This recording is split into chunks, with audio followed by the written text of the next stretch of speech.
오늘 말씀 또 우리가 마음에 새기고 인도받는 시간 되시기 바랍니다. 오순절 날에 무슨 일이 일어나느냐? 성령의 강하고 급한 바람과 같은 역사가 일어나는 겁니다. 우리 교회에 이런 역사가 일어나면 좋겠죠. 예? 그러면 여기에서 놀라지 않을 사람들이 있을까요? 그런데 갑자기요, 옆에 있는 사람이 이상한 말로 막 셜라셜라셜라 해요. 그러면 어떻게 생각하실까요? 저 사람이 더위를 먹었나? 저 사람이 좀 정신이 좀 이상한가? 코로나 후유증인가? 뭐 여러 가지 얘기 나올 수도 있겠죠. 오늘 이 상황이 그런 겁니다. 왜냐면은 한 번도 본 적이 없어요. 성령의 이 불같은 바람과 같은 역사가 가득한데 막 여기저기에서 말을 하고 기도를 하는데 이상한 말을 하니까 자기들도 놀라는 거예요. 그런데 이제 중요한 것은 사람들은 여기에 놀랍니다. 보여지는 거죠. 보여지는 것을 가지고 평가합니다. 야, 성령 충만이 이런 거구나. 이걸 가지고선 사람들은 대단하다라고 그럽니다. 왜냐면은 뭔가 나타났잖아요. 뭔가 보여졌잖아요. 근데 여기 착각이에요. 이들이요, 이 이전에 한 것이 있습니다. 그러니까 사람들은 이걸 놓고는 기도는 많이 하는데 이들이 이렇게 될 수밖에 없는 그 전에 가지고 있었던 것들은 아무도 마음에 담지를 않는 것 같아요. 이들이 무엇을 갖고 있었냐면요, 지난주에 2주 전에 제가 이야기 같이 말씀 나눴던 겁니다.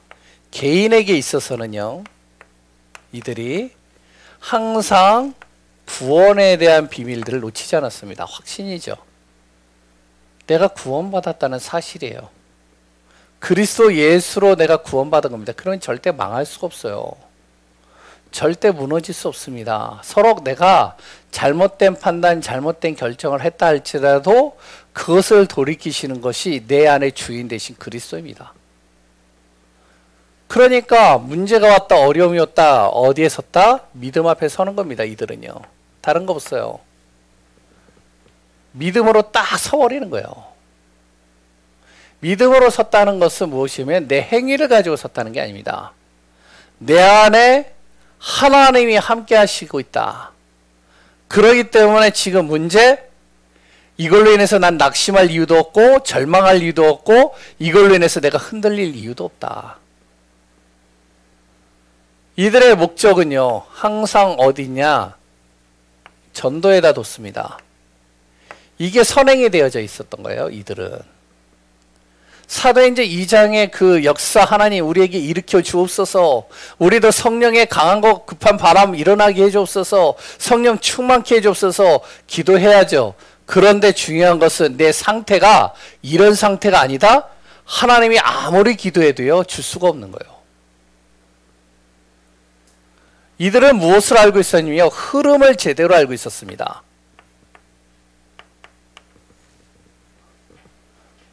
어떤 흐름이죠? 모든 전 세계의 중심이 무엇으로 움직인다? 그리스도 예수로 움직인다는 걸 알고 있었어요.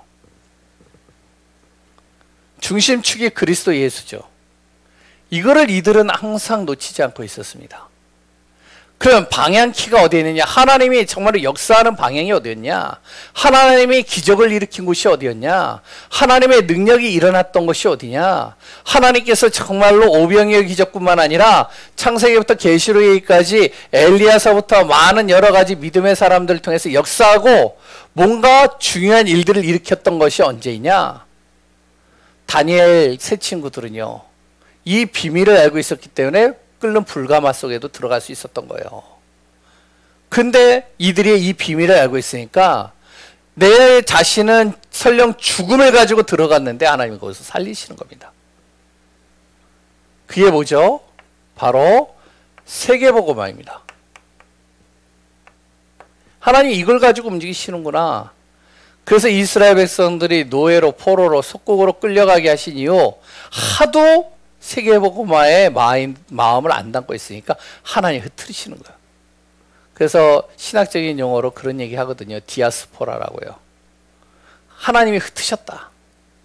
흩어가지고요, 이 복음이 곳곳에 다 증거되게 만드는 거예요. 우리는 고통이죠. 우리는 힘든 거죠. 이스라엘은요. 왜? 안주하고 싶지 않아요. 머물고 싶지 않아요. 멈추고 싶지 않아요. 근데 하나님의 모든 목적과 방향은 바로 전도와 선교에 있었어요. 세계복음을. 방향키를 제대로 맞추시기 바랍니다. 괜히 사서고생하면서 힘들게 정말로 돌아 가지 마시고요. 우리가 제대로 방향키를 맞추시면 돼요. 그러면 힘은 뭘 가지고선 하느냐? 내 힘이 아닙니다. 하나님의 힘입니다. 그게 기도죠. 영적인 힘으로만이 가능한 거예요. 이런 비밀을 바로 초대교회 성도들이 가지고 있었다는 거예요. 이것을 딱 가지고 있으니까 이들이 어떻게 되어지죠? 이들이요. 정말 이걸 가지고 움직이니까요. 오늘과 같은 성령의 역사가 일어나는 거예요. 우리 교회 성도들이 이 응답 받아야 됩니다. 놓치시면 절대 안 됩니다. 그러면 이제 우리가 무엇이 되어져야 되냐? 리더로 서야 돼요. 어떤 리더냐? 영적인 리더입니다. 영적 리더로 설아입니다.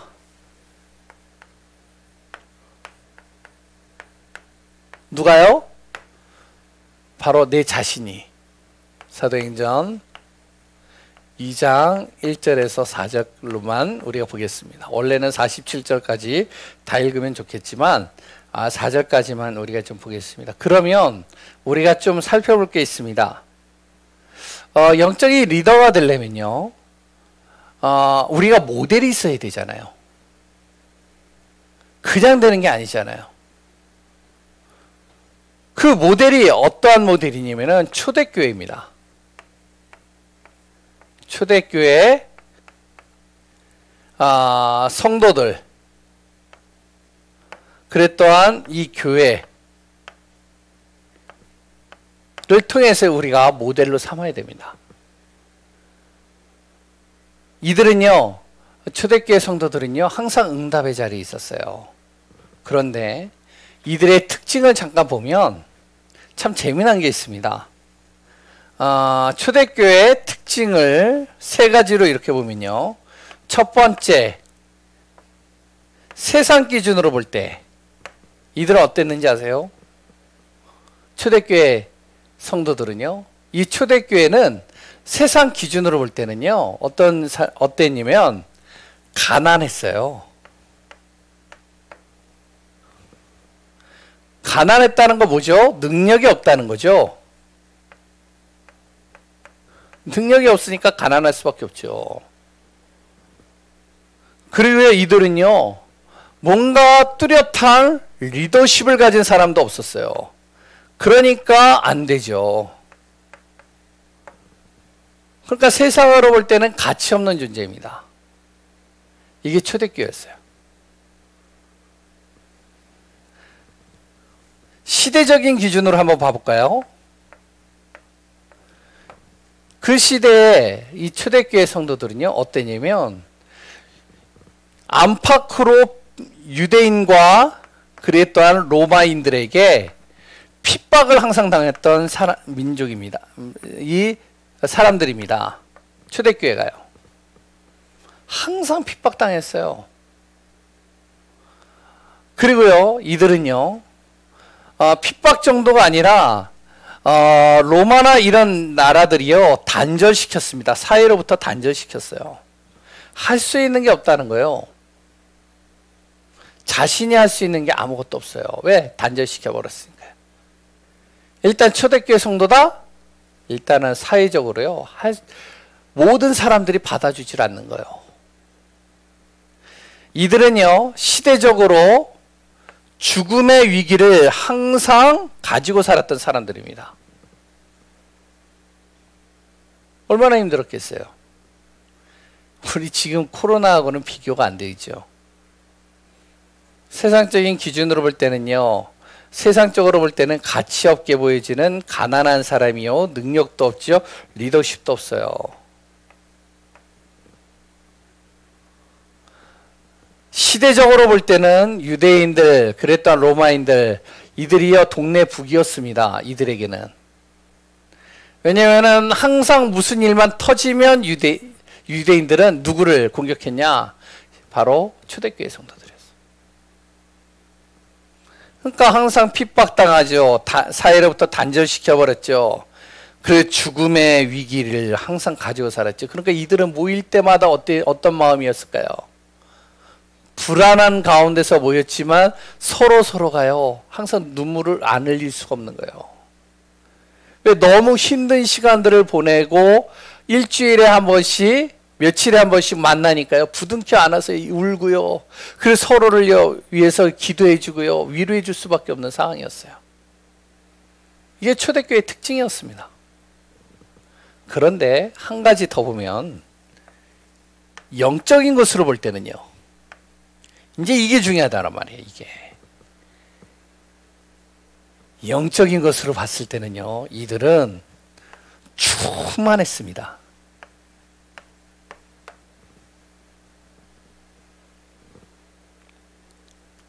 랩런트들이 얘기할 때 뭐라 그러면은 히브리어로 볼 때는 만렙이었어요. 완전히요. 충전이요. 100%예요. 영적으로 충만해 있다는 것이죠. 아무리 핍박이 오고 아무리 능력이 없어도 상관없다. 우리는 구원받은 하나님의 자녀요. 우리는 믿음 앞에 서는 자요. 하나님은 우리 같은 자를 통해서 전도와 선교의 방향을 두고 하나님 움직이신다. 비밀을 가지고 있었던 거예요. 영적으로 충만하니까요. 이들이 어떻게 되어지냐. 그 당시에 완전히 무너질 수밖에 없는 이 초대교회, 연약하디 연약할 수밖에 없는 이 초대교회를 통해서요. 어떻게 하면 바로 로마가 정복이 되어버렸습니다. 예수님께서 마지막에 말씀하신 예루살렘 온 유대 사마리아 땅 끝까지 복음이 이들을 통해서 증거됐어요. 이들의 모든 사업, 이들의 모든 삶, 이들의 모든 움직이는 발걸음 하나님께서 채우시지 않는 것이 없었습니다. 그 비밀을 오늘 우리가 말씀 속에서 확인하고 이것을 붙잡고 승리하는 귀한 분들 되시기 바랍니다. 그 이전에 한 가지만 더 얘기를 하겠습니다. 리더입니다. 리더가 뭘까요? 예? 뭔가를 리드하는 사람이겠죠. 이들은요, 자신의 이익, 자신의 감정, 그리고 자신의 마음, 편리주의로 가지 않았습니다. 이게 리더예요. 자신의 이익을 따라서 가지 않아요. 리더는요. 그래서 자신의 감정대로 모든 것을 결정하고 움직이지 않습니다. 자신의 마음 가는 대로 따라가질 않아요. 이들은요. 어떤 사람들이냐. 가르치는 자가 아닙니다. 리더는요. 리더는 보여주는 자예요.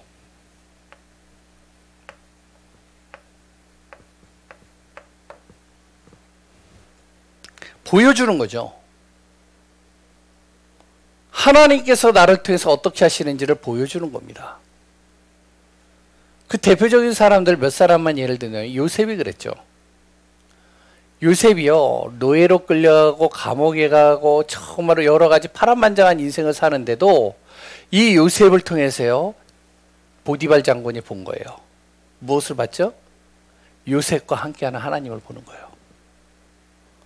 자기보다 가진 게 없잖아요. 자기보다 뭐 뛰어난 게 없잖아요. 배경도 진짜로 완전히 노예자예요. 그런데 보디발이 본 거예요. 간수장애가 본 겁니다. 죄인으로 끌려와가지고 죄수의 신분으로서 갇혀 있는데 간수장애는요. 이 요셉을 통해서 하나님을 본 거예요. 왕이 본 겁니다. 그 당시에 최고의 권력과 당시 애굽 하면요. 전 세계에 미국과 같은 권세를 가지고 있는 나라거든요. 근데 이 왕이요. 이 요셉을 보면서 본 거예요. 하나님이 함께하는 걸 보는 거예요. 하나님께서 형통케 하시는 걸 보는 거예요. 모세는 또 어떻죠? 모세는요. 80세 아니 40세 된 그 모세가요, 살인자요 도망자로 끌려왔는데, 그런데 거기에 이드로가 이 모세를 통해서 하시는 하나님의 일들을 이드로가 보는 거예요. 누가 봤죠?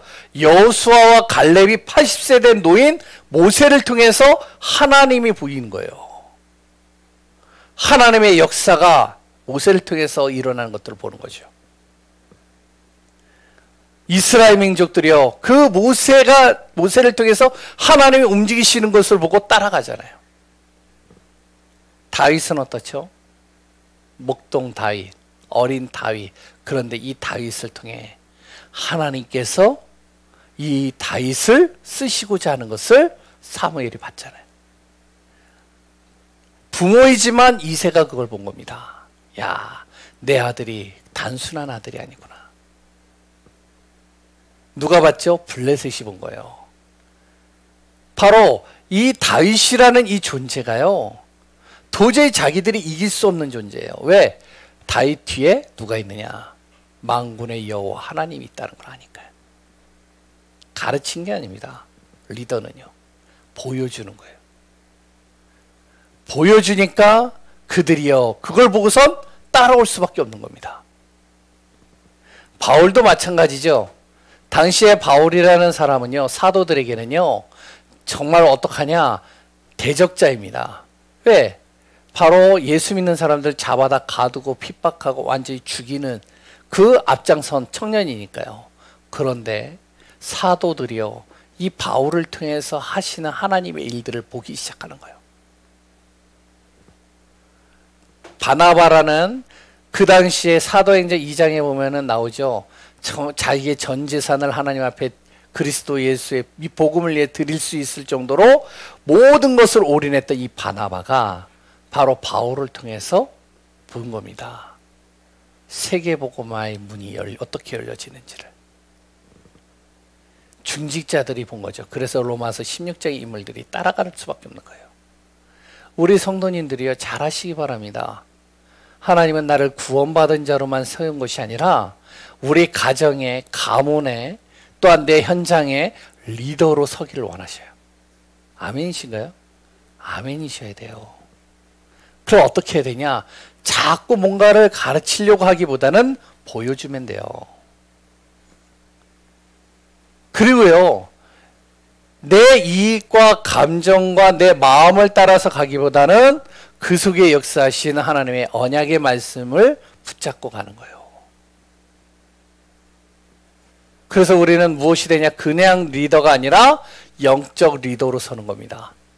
그러면 첫 번째, 버릴 것이 있어요.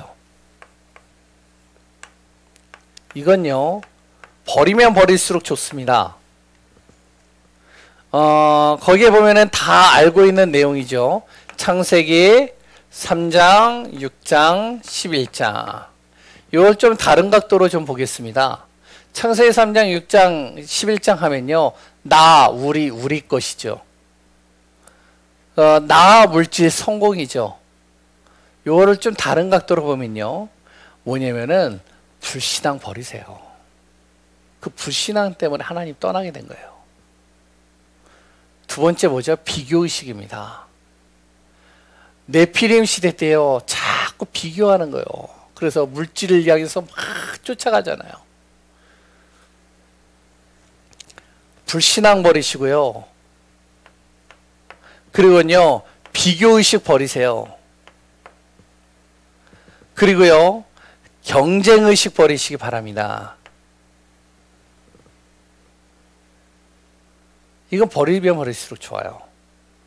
하나님은요, 우리를요, 경쟁의 자리에다 앉히는 게 아니에요.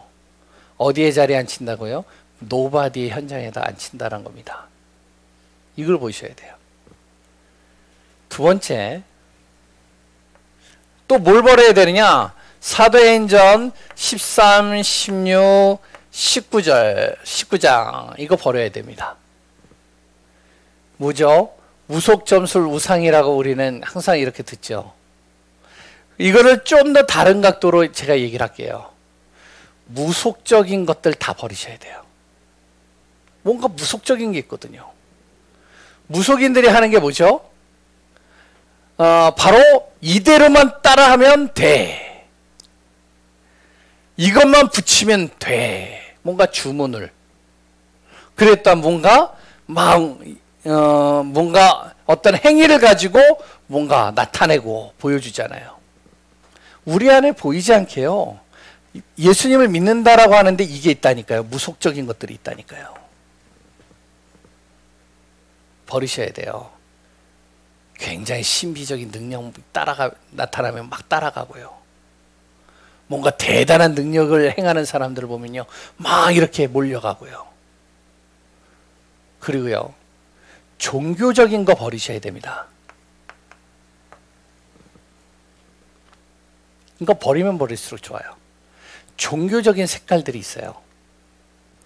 뭔가 금욕적이고 바르고 정직하고 그래 또한 깨끗하고 그게 나쁘다는 건 아니에요. 그러나 이것이 나의 기준이 된다 보면 그러면 그것 때문에 그 사람은 눌립니다. 항상 그것 때문에 눌려요. 왜 안 되거든요, 그대로. 깨끗하고 싶은데 안 돼요. 바르게 살고 싶은데 안 된다니까요. 뭔가 내가 나의 것을 버리고 싶은데 안 버려져요. 종교는 그런 거 아니에요. 자꾸 나를 비워야 되고 미움을 버리고 욕심을 버리고 그랬더니 바르게 살고 금욕하고 그랬더니 정직하고 그랬더니 사람들을 항상 도와주는 봉사하고 이런 걸 굉장히 강조하잖아요. 근데 우리나라에요. 그런 대표적인 사람들 많잖아요. 근데 그 사람들의 공통적인 게 뭔지 알아요? 항상 삶이 눌려 있어요. 그리고 또 뭐죠? 사상입니다. 이것도 무서워요. 이거 버려야 돼요. 나만이 가지고 있는 사상이 있다니까요. 내가 가지고 있는 색깔이라고 그러죠. 그거 버려야 돼요. 이게 다 어디에서 나왔냐? 사도행전 13장, 16장, 19장에서 나온 겁니다. 다. 이것이요, 은연중에 포장을 해가지고요, 뭔가 무속적인 것으로, 아니면 종교적인 것으로, 아니면 뭐죠? 사상으로 심겨지는 거예요. 천주교에서 묵주 굴리죠? 그쵸? 천주교가 우리나라에 들어올 때 뭐하고 이렇게 믹스해서 들어왔는지 아세요? 샤머니즘입니다. 우리나라의 불교요? 그게 정통 불교가 아니에요. 불교가 들어올 때 뭐하고 연결돼서 들어왔는지 알아요? 샤머니즘이에요. 무속적인 거와 연결돼서 들어왔어요. 다. 기독교만 그러지 않았어요. 근데 기독교도 신사참배할 때 그 중심으로 가려고 했었잖아요. 뭔지 모르게 이것이 탁 자리 잡고 있어요. 버려야 돼요. 이거 빨리.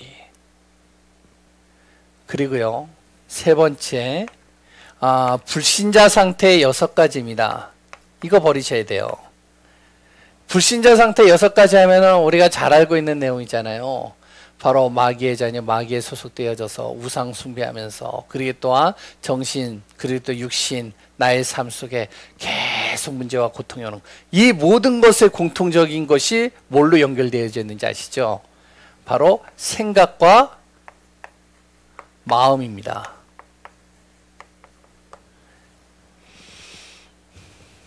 생각과 마음의 문제들이에요. 이거 버리셔야 돼요. 버리면 버릴수록 좋습니다. 이게 은연중에 내 안에 또아리를 틀고요. 자꾸 나를 힘들게 만들어요. 그래서 우리가 영적인 리더로 설려면 제대로 우리가 자꾸 버려야 됩니다. 이거. 뭔가 이렇게 나온다. 찾아보셔야 돼요. 불신앙. 혹시 내가 비교하고, 그랬도 아니요, 경쟁하고, 그걸로 인해서 계속 어려움 온다니까요.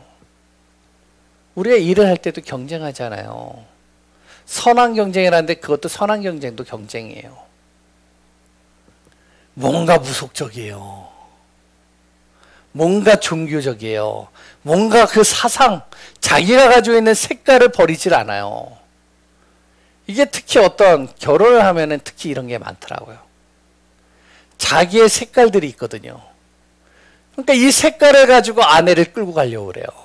이 색깔을 가지고 남편을 끌고 가려고 그래요. 이 색깔을 가지고 내 자녀를 끌고 가려고 그래요.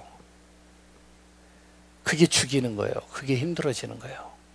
나도 힘들고 그 상대방도 힘들고 다 힘들어지는 거예요. 버리셔야 돼요, 빨리. 그러면서 우리가 버리기만 하는 것이 아니라 붙잡을 것이 있죠.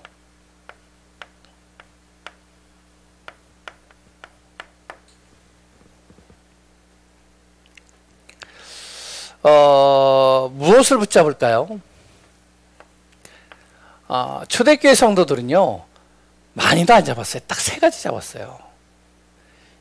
메시지도요, 다른 거 안 해요. 계속 이 3가지 가지고 계속 메시지 던지는 거예요. 왜? 이거 안 잡기 때문에. 이거 잡으면 메시지가요, 다른 메시지가 할 게 없어요. 그러면 하나님께서 거기에 맞는 메시지를 또다시 주시겠죠. 첫 번째 뭐냐? 안 잡는다니까요. 언약. 잡는다고 하는데 안 잡아요. 온라인으로 들으시는 분들도 잘 기억하세요. 제가 가서 항상 이야기하는 게 언약입니다. 언약 안 잡아요. 항상 언약 놓쳐요. 언약을 잊어버려요. 그래서 심지어는 어떤 분들에게도 항상 그래요. 그 말씀을 항상 놓치니까 주보 한 3개 정도 챙겨가시라.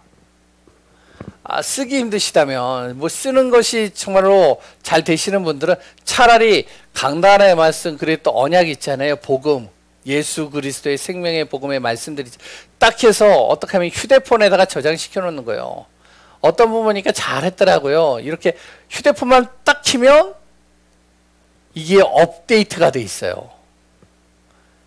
지난주 메시지 제목들이요, 휴대폰만 딱 키면 딱 나와요. 뭔지 아시겠죠? 이 사람은 이제 핸드폰을 잘 다루는 사람이겠죠. 핸드폰을 많이 만지니까. 어떤 분은요, 항상 어떡하냐, 이 사람은요, 호주머니에다가 주머니에다가 종이 쪼개기를 딱 해가지고 적어놔요. 왜? 이 사람은 항상 주머니에다 손 넣거든요. 그러니까 꺼내서 보는 거예요, 계속. 가정주부들이요, 어떡하냐, 집에다 붙여놓으세요. 누가 방해하는 사람도 없잖아요. 싱크대에다 붙여놓고, 탁자에다 붙여놓고, 또 가장 잘 보는 TV에 옆에다 딱 붙여놓고. 제가 이렇게까지 얘기를 하는 겁니다. 왜 안 잡아요, 언약? 말씀 놓친다니까요. 이 초대교회 성도들이요, 뭘 했는지 아세요? 언약을 딱 붙잡았어요. 그러니까 이유가 없는 거예요. 다른 게 이유가 없는 거예요. 왜? 이들은 언약의 비밀을 딱 붙잡은 그 이유를 가지고 있었기 때문에 다른 게 없어요. 이걸 가지고 뭐를 하느냐? 결정하고요. 언약 가지고, 이거 가지고 방향 잡는 거예요.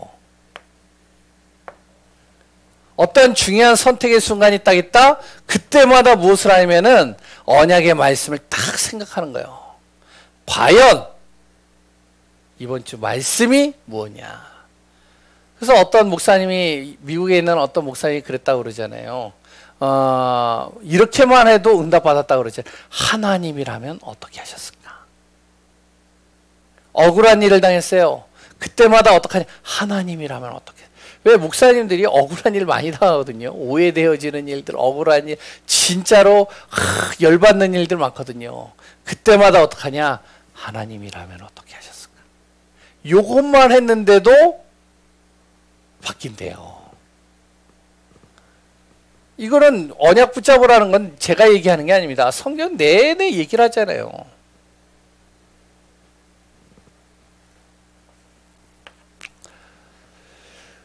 또 뭐죠? 미션을 항상 붙잡아야 돼요.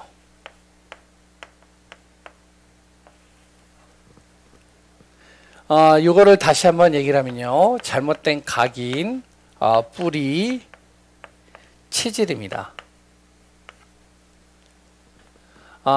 미션 뭐죠? 언약 하면은 우리가 단순하게 얘기를 한다면 예수 그리스도의 생명의 복음이죠. 그래서 예수 그리스도의 복음의 말씀을 항상 붙잡고요. 미션입니다. 어떤 미션이죠? 세복이잖아요. 똑같은 얘기 또 하잖아요. 이들은 그냥 미션을 딱 잡았다니까요. 세계복음화. 그럼 어떻게 할 것이냐? 그것은 하나님께 기도하는 거예요. 이들이 어떻게 했냐? 세계복음화를 놓고 기도하는데 어떻게 하냐? 방법은 모르겠어요.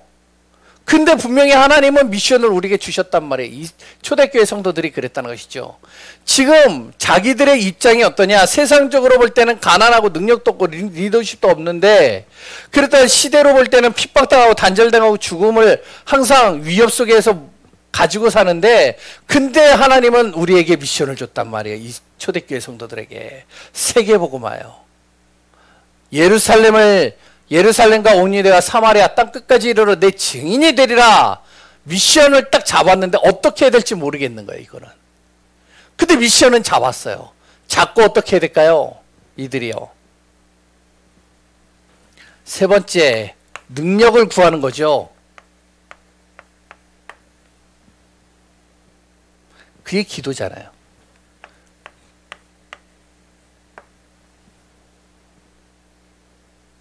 능력을 하나님 앞에 구하는데 하나님이 어떻게 하시느냐? 이들의 10일 동안 집중해서 이걸 놓고 기도하는데요. 어떤 일이 날지 오늘 사도행전 2장의 1절부터 4절의 역사가 일어나는 거잖아요. 이것을 기대한 게 아닙니다. 이스라엘 이 초대교회 성도들이요. 기대한 게 아닌데 역사가 일어난 거예요. 하나님께서 방법을 이뤄 가시는 거예요. 그 다음부터 일어나는 일은 더 대단하죠. 아니, 기도하고 있는데 옆에 왜 방언이 터져요? 방언을 터질 이유가 있어야 되잖아요. 아니에요? 뭔가 샬라샬라하고요. 막 뭔가 여러 가지 언어를 가지고 막 기도하는데 이유가 있어야 되잖아요. 우리가 방언 하시는 분들, 우리 여기 교회는 없겠지만 뭐 많은 교회들 방언 하시잖아요. 방언을 해야 될 이유가 있어야 되잖아요. 그냥 뭐 샬라샬라 하면 되나요? 저도 방언 기도를 했는데 예전에. 근데 방언 기도를 하는데 옆에서 뭐 방언 기도 해보라. 그러니까 왜 해야 되는지 이유도 모르고 따라한다? 아니잖아요. 왜 이들이 방언 기도를 했죠? 그 옆에 오순절 날에 15나라에서 사람들이 온 거예요. 예배드리러. 예루살렘 성전에. 예루살렘 성전과 마가다락방의 그 교회는 어느 정도로 가깝냐? 지척간입니다. 다 들려요. 그런데 이스라엘 나라는요, 우리 같이 이렇게 창문이 있고 그런 게 아니에요. 거기 2층이에요, 또. 마가다락. 원래 이스라엘 사람들은 다락방들이 다 있어요. 대체적으로 집에. 그러니까 다락방에 모여서 기도를 하니까 창문이 없죠. 그러니까 울리죠. 120명이 모여서 소리를 기도하는데 그게 안 울리겠어요? 그러니까 자세히 들어보니까, 시끌시끌한 소리를 들어보니까 자기네 나라의 소리란 말이에요. 이 소리가 무슨 소리지? 그래서 모였단 말이에요. 하나님께서 방언을 터뜨린 이유가 뭐냐? 15나라의 사람들을 불러 모으기 위해서 터뜨린 거예요. 아까 얘기했잖아요. 기적이 언제 일어난다? 전도와 선교와 연결될 때. 그랬을 때 베드로가 일어나서 메시지를 던지잖아요. 3천 제자들이 일어난 겁니다. 그때 이 문제는 어떻게 되냐?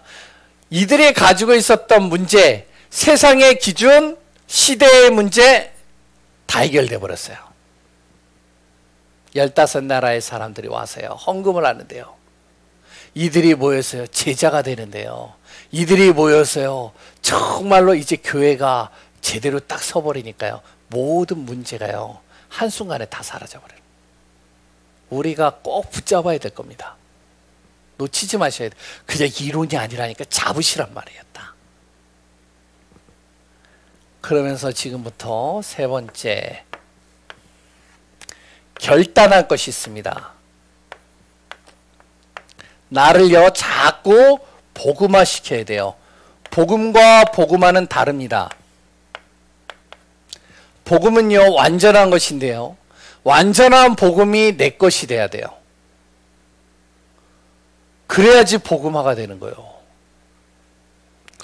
복음은요 충분한 겁니다. 복음 하나로 모든 것이 다 끝나는 거예요. 근데 그것이 내 것이 돼야 돼요. 뭐죠? 내 개인을 살리는 길입니다, 이게.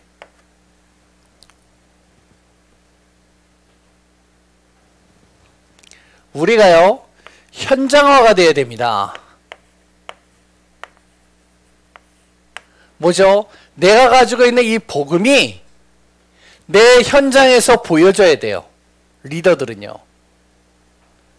그래야지 살아나는 거예요. 안 보여지는데요. 안 살아나는 거예요. 그래서 예전에 제가 이야기했잖아요. 제가 가르쳤던 한 랩런트가요. 똑똑해요. 이 친구가. 이 랩런트가 똑똑해요. 전교에서 1등이에요. 공부 잘해요. 근데 이 친구가요. 제 메시지를 들 때는 이해가 안 된대요. 하나님이 잘 이렇게 안 다가온대요. 그런데 자기 아버지를 보니까 믿어진다는 거예요. 왜 믿어지냐? 아버지를 보니까 저건 사람으로서 할 수 있는 능력이 아니라는 거예요. 저게. 사람으로서는 저렇게 할 수가 없다는 거예요. 왜냐? 하루에 2시간 자는데요. 2시간 자는데 그런데 다 해요. 심지어는 주일날 되면요. 새벽 예배에서부터 모든 차량까지 다 해버려요. 본 거죠? 그 친구가 중학교 딱 되는데요. 어떡하냐? 리더가 딱 돼가지고요. 전도의 문이 돼가지고 계속 아이들 데리고 오는 거예요. 전도사님 딱 있으면 어떡하냐? 계속 데리고 오는 거예요. 현장화입니다. 왜 현장화가 되어져야 되는지 아세요? 바로 내 가정, 그래 또한요 나를 만나는 사람 살려야 되니까요. 세 번째, 제자화입니다.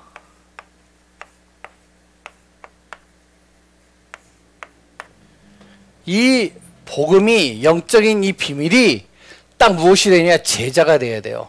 아니 15나라의 사람들이 많이 오면 뭐예요? 아무 소용이 없는 겁니다. 제자가 세워지지 않으면 아무 소용이 없어요. 그냥 무너지는 거예요. 3천 제자들이 딱 일어나 버리니까 되는 거예요. 교회는요, 제자가 되어져야 됩니다. 제자들이 일어나야 돼요. 그래서 이 제자화가 되어지는 만큼 교회가 되어지는 겁니다. 1천 제자를 그래서 품은 거예요. 정말로요, 교회가 제자들이 딱 일어나 버리면 흔들리질 않아요. 우리 성도님들이 정말 이 응답 받으시기 바랍니다. 영적 리더로 서라. 어떻게 서느냐? 초대교회를 모델로 삼아서 리더로 우리가 서라. 초대교회 어땠느냐? 세상의 기준으로 볼 때, 시대적인 기준으로 볼 때 도저히 어떻게 하면은 리더가 될 수 없는 자격이었어요. 근데 이들이요, 영적인 거 하나 딱 붙잡았는데 다 살아나는 겁니다. 우리는 무엇이 된다? 영적 리더입니다. 그래서 정말로 내 후대 살려야 돼요. 내 가정 살려야 돼요. 내 현장 살려야 돼요. 어떡하냐? 내 자신이 먼저 버릴 것들이 있어요. 버리면 버릴수록 좋습니다. 붙잡아야 돼요. 제대로 붙잡으시기 바랍니다. 그러면서 결단하는 거예요.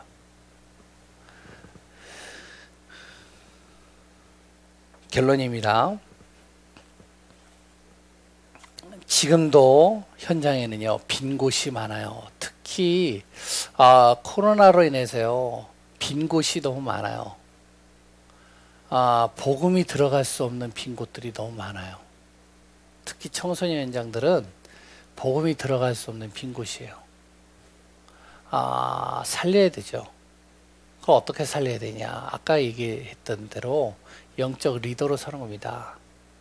방법은 뭐냐? 방법은요, 우리가 고민할 게 아니에요. 하나님이 고민할 거예요. 하나님이 이뤄가시는 거예요.